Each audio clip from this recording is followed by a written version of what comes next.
Good morning, and welcome to World in 15, your trusted source for comprehensive coverage of today's most pressing events, delivered with accuracy, integrity, and insight. Standard Chartered, a major UK bank, allegedly facilitated billions in transactions for groups financing terrorism, according to court documents filed in New York. Despite sanctions against Iran, the bank reportedly processed over $100 billion in transactions between 2008 and 2013.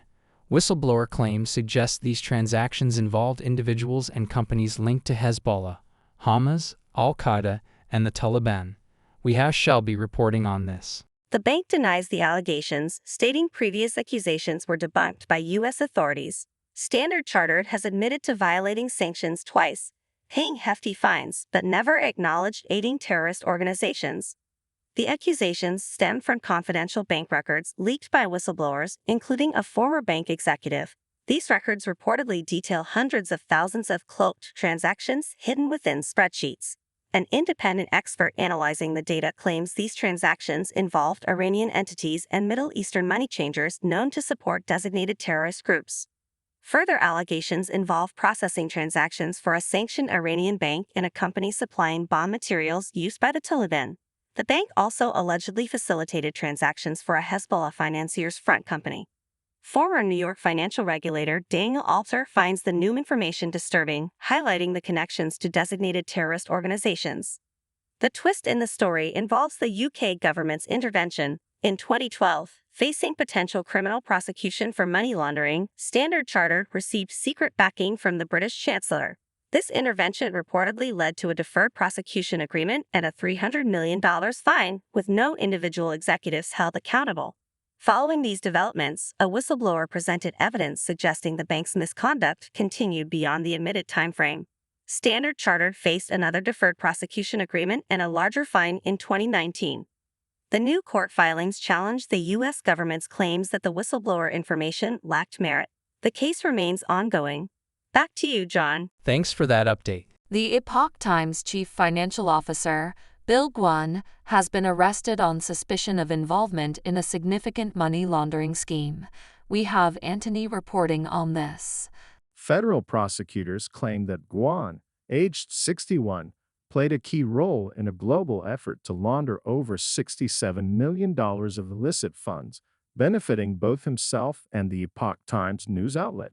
According to the indictment, Guan headed the outlet's Make Money Online team, which allegedly used cryptocurrency to acquire tens of millions of dollars in proceeds from criminal activities. Guan has not entered a plea yet. If convicted, he could face a prison sentence of more than 30 years. In response to the allegations, the Epoch Times stated that it would fully cooperate with any investigation involving Guan. The outlet emphasized that Guan is innocent until proven guilty, but confirmed his suspension pending the resolution of the matter. The Epoch Times did not address specific questions about the Make Money Online team mentioned by prosecutors, and Guan was unavailable for comment when contacted by the BBC. The indictment outlines a scheme dating back to around 2020, where members of the MMO team allegedly purchased crime proceeds using cryptocurrency at a discount and transferred them to bank accounts associated with the newspaper. These funds were then funneled back into Epoch Times accounts through numerous transactions, including those involving prepaid debit cards and accounts opened with stolen identification. Prosecutors claim that this scheme significantly boosted the Epoch Times revenue, with internal accounting data showing a staggering 410% increase from $15 million in 2019 to approximately $62 million the following year. When questioned by banks about the source of the sudden influx of money, Guan purportedly falsely attributed it to donations.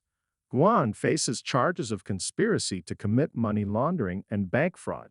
Prosecutors stress that these charges are unrelated to the Epoch Times' journalistic activities.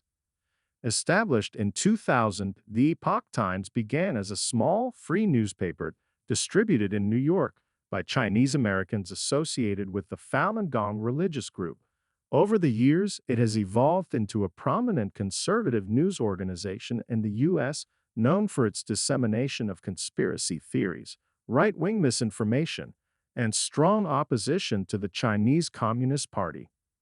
Back to you, Bella. Thanks for that update. Shein, the fast fashion giant that saw a surge in popularity during the COVID pandemic, is reportedly considering deepening its connections with the UK by planning to offer shares in the company on the London Stock Exchange. We have Jensen reporting on this. The Chinese company could submit the necessary paperwork as early as this week, potentially valuing the business at $66 billion, £51.7 billion.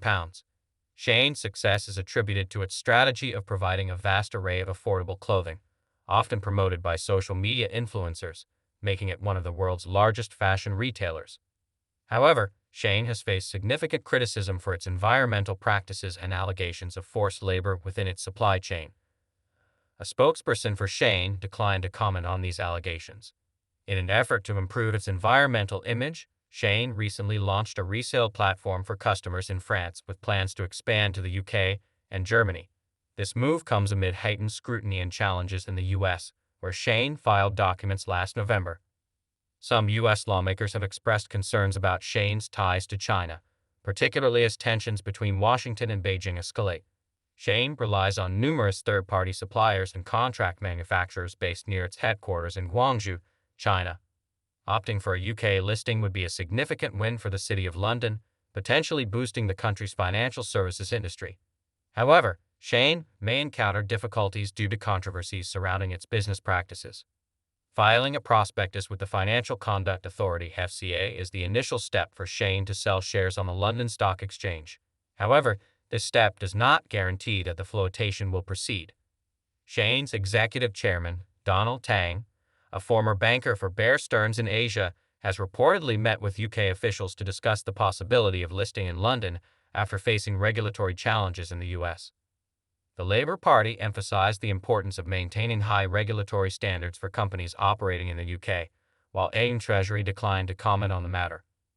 Back to you, John. Thanks for that update. GameStop, a favorite among meme stock enthusiasts, is experiencing another surge in its stock price following a social media post attributed to the investor known as Roaring Kitty, claiming a significant stake in the video game retailer. We have Alana reporting on this. On Monday, shares of GameStop opened for trading priced above $40 each, marking a more than 70% increase from Friday's closing price, although they later pulled back slightly. The surge came after a Reddit post linked to Keith Gill suggested that he owned 5 million GameStop shares, representing nearly 2% of the company's stock and valued at over $100 million. The authenticity of the post has not been confirmed, and either Mr. Gill nor GameStop responded to requests for comment. Mr. Gill gained notoriety in 2021 for rallying online investors to support GameStop, leading to a dramatic increase in the company's stock price and putting pressure on Wall Street firms that had bet against it. While GameStop's rise is reminiscent of other meme stocks, whose market movements often seem disconnected from underlying business fundamentals, other stocks like AMC and BlackBerry also saw increases on Monday. Analysts suggest that the initial surge in meme stocks was fueled by increased savings and leisure time during the pandemic, aided by government support programs and restrictions on in-person activities. This year, with markets rallying again, trading firms like Charles Schwab and Robinhood have reported a resurgence in new accounts and activity from retail investors. GameStop capitalized on this interest last month by raising $933 million in a share sale. However, the frenzy surrounding meme stocks has raised concerns in the financial industry and in Washington, prompting hearings on the GameStop phenomenon in 2021. Former SEC Chairman Jay Clayton likened the activity to gambling rather than investing, expressing discomfort with its prevalence in the markets. He questioned whether such behavior should be tolerated, regardless of its legality. Back to you, Bella. Thanks for that update.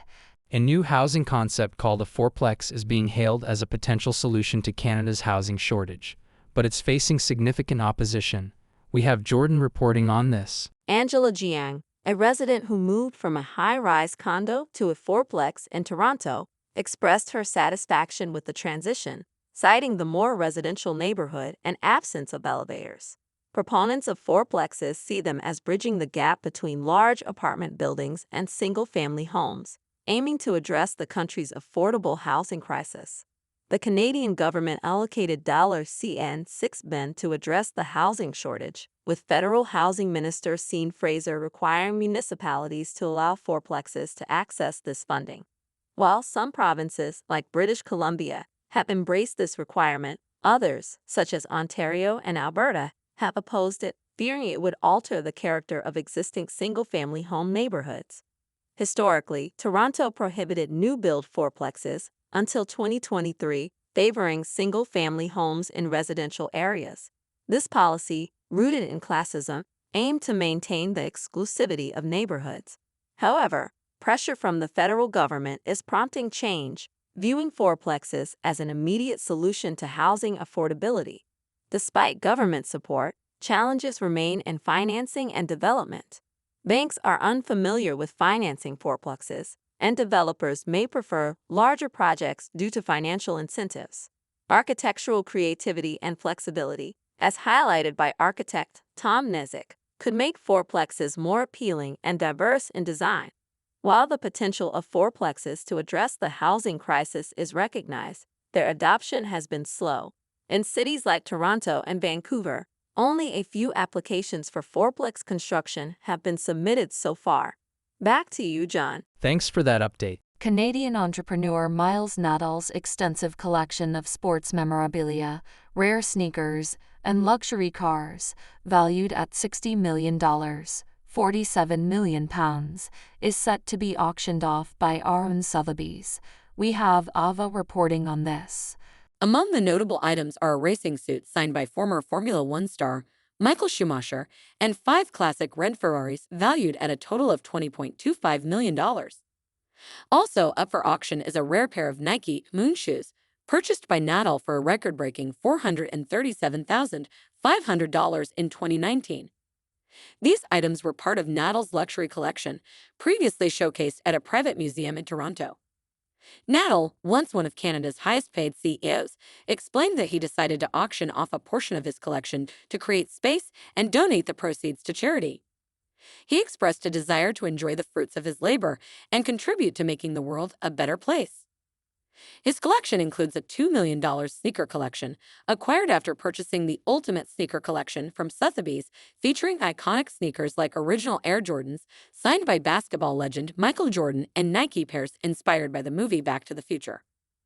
Also up for auction are over 100 rare cars that were once part of Nadal's Dare to Dream Museum in Toronto, including Ferraris like the 288 GTO, F40, F50 Enzo and LaFerrari, as well as a McLaren P1 and a Bugatti Veyron 16.4 previously owned by British TV personality Simon Cowell. Nadal described his collection as a result of emotional investments in items he was genuinely interested in but acknowledged the challenges of maintaining it, leading to his decision to sell some items. He amassed his fortune after founding advertising firm NBC Partners Incorporated despite past controversies, including a Securities and Exchange Commission investigation. Nadal is also known for his philanthropy, having donated millions to institutions like Mount Sinai Hospital and York University in Toronto. Back to you, Bella. Thanks for that update. Hackers claiming affiliation with the same group responsible for hacking Ticketmaster are now attempting to sell what they allege is confidential data belonging to millions of Santander staff and customers.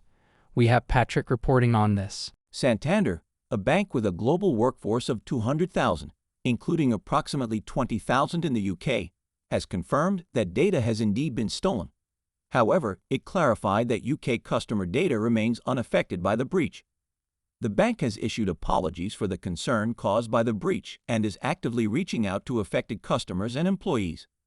According to Santander, the compromised information pertains to customers in Chile, Spain, and Uruguay, as well as current and former employees. However, the stolen data does not include transactional details or credentials for online banking. Although Shinny Hunters, the group behind the data breach, claims to possess sensitive information such as bank account details, account numbers, balances, credit card numbers, and HR information for staff, Santander has not confirmed the accuracy of these claims. Shinny hunters have a history of selling stolen data, previously targeting U.S. telecoms firm AT&T. They are also purportedly involved in the sale of private data from Ticketmaster. Some cybersecurity experts caution that Shinny hunters' claims should be approached with skepticism, suggesting that they could be a publicity stunt. However, researchers at Hudson Rock assert that the Santander breach and the Ticketmaster incident are connected to a larger ongoing hack of a major cloud storage company named Snowflake. According to Hudson Rock, the alleged perpetrators of the Snowflake hack claim to have gained access through the login details of a Snowflake staff member. Snowflake has acknowledged the incident, stating that it involved unauthorized access to a limited number of customer accounts, though no sensitive data was compromised. Snowflake emphasized that there was no evidence of vulnerability, misconfiguration, or product breach contributing to the unauthorized access. Back to you, John. Thanks for that update. Thanks for tuning in to World in 15 for your daily dose of news and updates. Don't forget to hit that subscribe button and turn on notifications so you never miss out on breaking stories and insightful analysis.